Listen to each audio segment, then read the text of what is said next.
Imagine you and your family having to leave your whole lives behind in order to survive. Well, that's what my mother and her family had to do during the Vietnam War.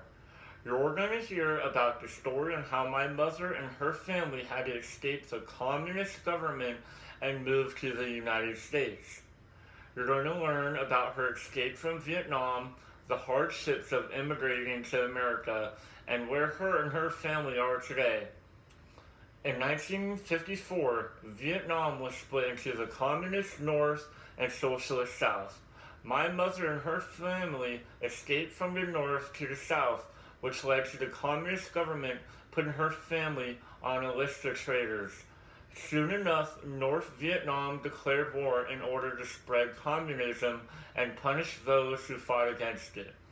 If her family chose to stay, her family would have to deal with the consequences, which included the imprisonment and execution of her parents for their business ties with America and South Vietnam, and also the arranged marriages of the older daughters to high-ranked communist officials.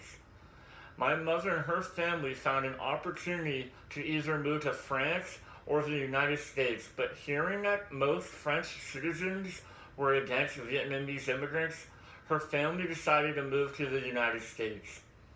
Her father bought a small ship and they all embarked to America.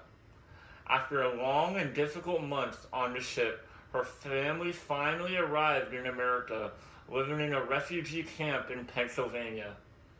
Taken in by a church in Michigan, my mother and her family moved there where they started their new lives.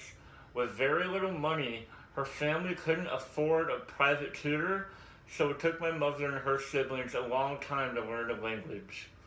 Life in America was difficult for her and her family, especially after the death of her mother, which forced her father to take on more jobs.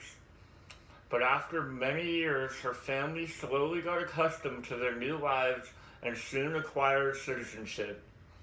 Today, my mother and her family live in San Diego with families of their own, teaching us we should always be grateful for the things that we have.